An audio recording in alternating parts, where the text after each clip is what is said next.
As you may have heard, the PlayStation 3 network is back up after a month-long outage. So how did it go down?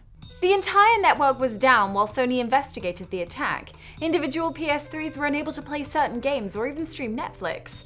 Anyone trying to log on was hit with the now infamous error code 80710A06.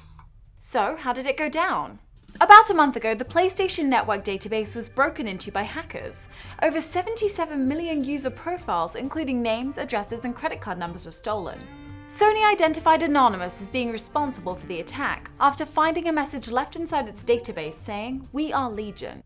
Why would Anonymous do such a thing? Well, that's a bit murky. Despite the calling card left in Sony's servers, Anonymous denies any responsibility for the attack. However, Anonymous has no central leader, so it's possible that the attack was perpetrated by a subgroup within Anonymous.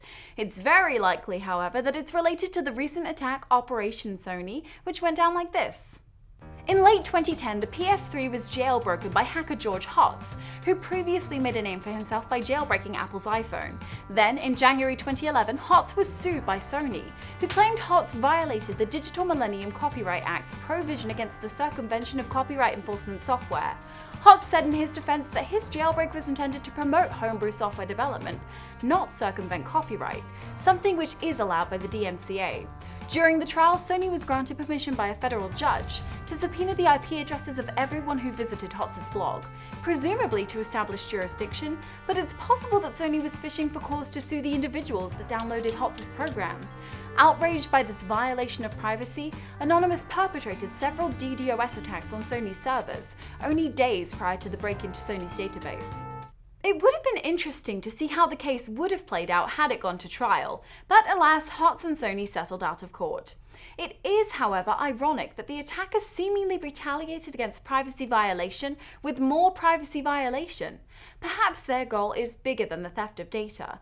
This could very well be a calculated attempt to completely remove PlayStation from the video game console marketplace as punishment for Sony's unethical behavior during the Hotz trial. This very well could mark the death of Sony's place in the console market. Sony's PS3 is already lagging behind the Wii and Xbox 360, and according to retailers, the outage has more than doubled the rate of PS3 trade-ins, and severely reduced the number of PS3 purchases.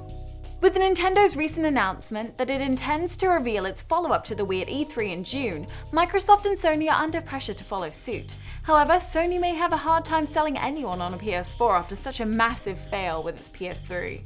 So how big of a fail is this really, you might ask?